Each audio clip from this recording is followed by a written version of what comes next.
tetapi ini tidak mutlak. Bisa saja dipilih zat yang lebih sedikit sebagai pelarut tergantung pada keperluannya.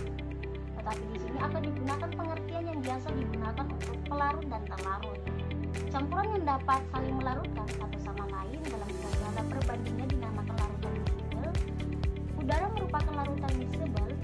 Jika dua cairan yang tidak tercampur membentuk dua fase dinamakan cairan immiscible. Suatu larutan sudah pasti berfasa tunggal berdasarkan wujud dari pelarutnya. Suatu larutan dapat digolongkan ke dalam larutan padat, cair ataupun gas. Zat pelarut dalam ketiga fase larutan tersebut juga dapat berupa gas, cairan ataupun padat. Campuran gas selalu membentuk larutan karena semua gas dapat saling campur dalam berbagai perbandingan.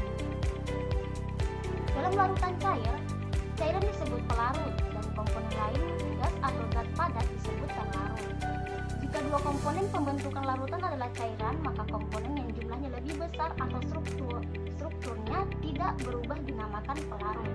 Contohnya, 25 gram etanol dalam 100 gram air disebut sebagai pelarut, sedangkan etanol sebagai zat terlarut, sebab etanol lebih sedikit daripada air. Contoh berikutnya adalah sirup. Dalam sirup, gula pasir merupakan komponen paling banyak daripada air, tetapi gula dinyatakan sebagai zat terlarut dan air sebagai pelarut, sebab struktur air tidak berubah, sedangkan gula berubah dari padat menjadi cair. Kemudian untuk pembahasan yang kedua yaitu pengertian Coca-Cola.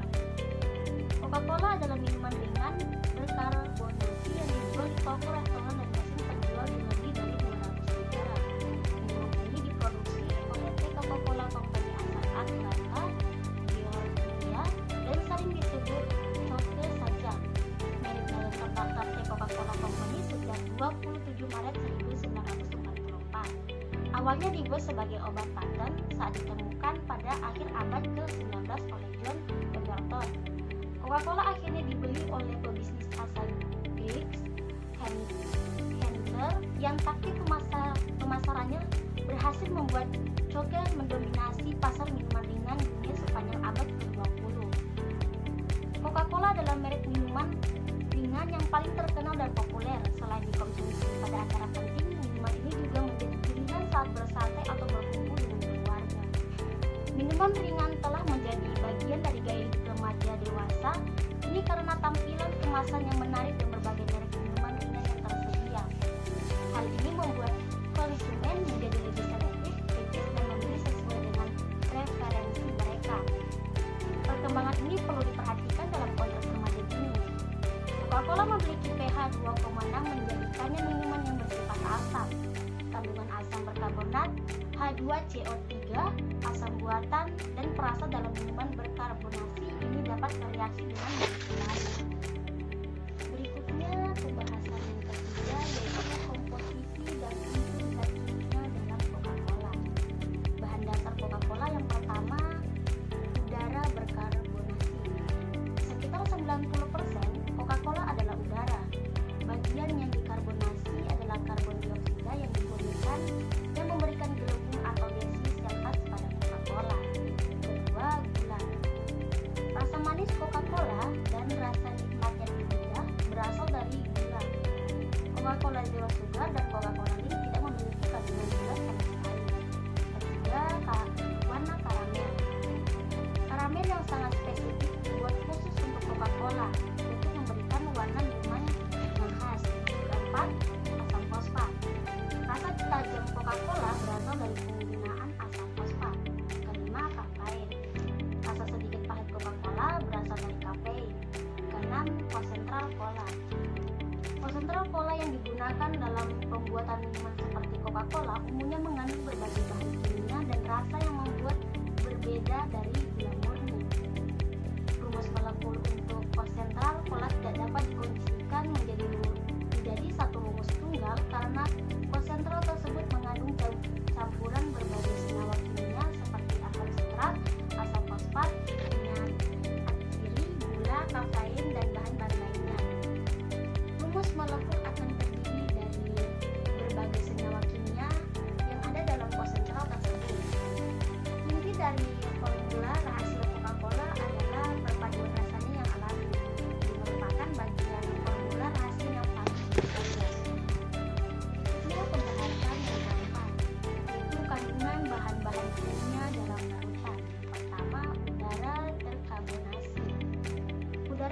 berkarbonasi terutama terdiri dari dua gas utama, nitrogen dan oksigen. Oleh karena itu, rumus molekul udara terkarbonasi adalah N2O2 yang menggambarkan campuran nitrogen dan oksigen dalam udara. Namun penting dicatat bahwa ada juga komponen gas minor di udara seperti argon, karbon dioksida, dan gas lainnya. Tetapi nitrogen dan oksigen dan komponen utama dalam udara terkarbonasi. Kedua, zat pewarna, karamel atau sulfit amonia karamel. Rumus molekul untuk zat pewarna karamel, warna karamel bervariasi tergantung pada jenis karamel yang digunakan.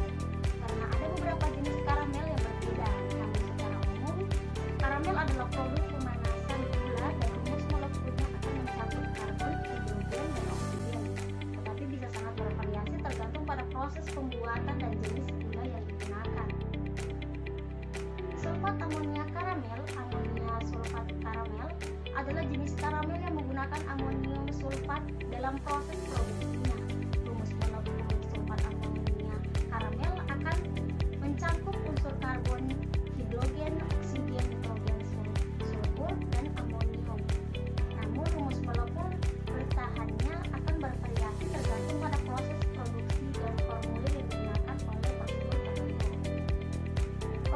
Komposisi pasti dari zat pewarna karamel dalam minuman Coca-Cola adalah informasi yang biasa dijaga sebagai rahasia dagang oleh perusahaan tersebut.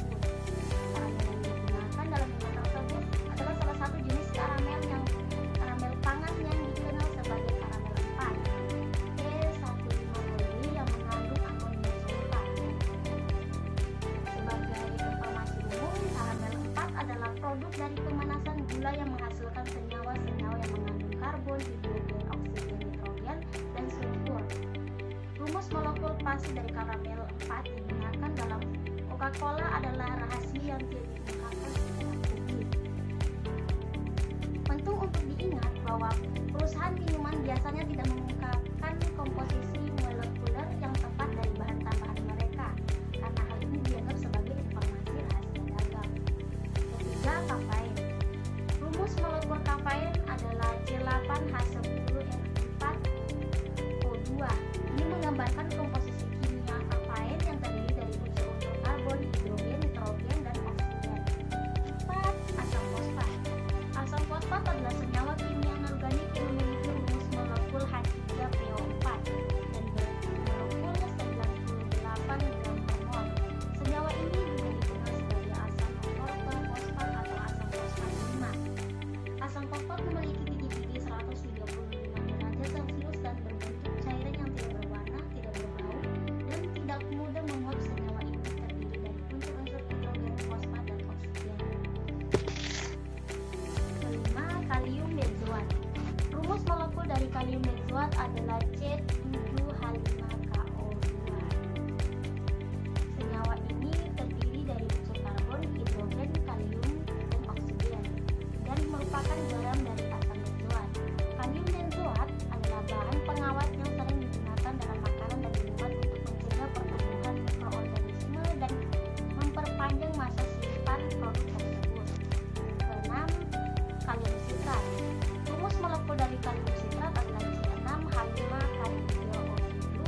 Kalium sitrat adalah garam dari asam sitrat dan memiliki unsur karbon, hidrogen, kalium, dan oksigen dalam komposisinya. Ini adalah bahan yang sering digunakan dalam makanan dan minuman sebagai pengatur keasaman atau penguat rasa. Ketujuh, natrium benzoat.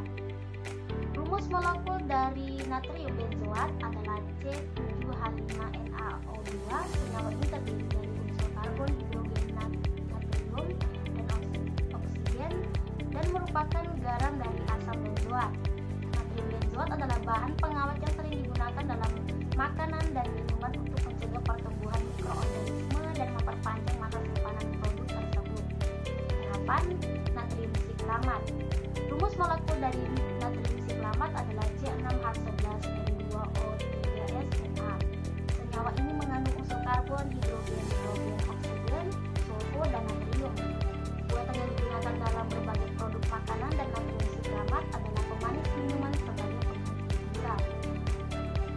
Dan rumus molekul untuk perasa sangat bervariabel karena perasa adalah istilah umum yang mencangkup berbagai senyawa kimia yang digunakan untuk memberikan rasa dan aroma pada makanan dan minuman.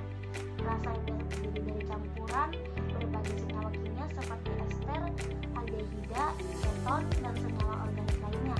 Tidak ada rumus molekul tunggal yang dapat digunakan untuk menggambarkan semua jenis perasa karena beragamnya komponen kimia yang digunakan dalam formulir rasa yang berbeda.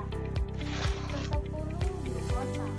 Rumus molekul glukosa adalah C6H12O6. Namun Coca-Cola adalah minuman yang mengandung bahan termasuk air, gula yang mengandung glukosa, kafein, asam fosfat, dan berbagai bahan kimia.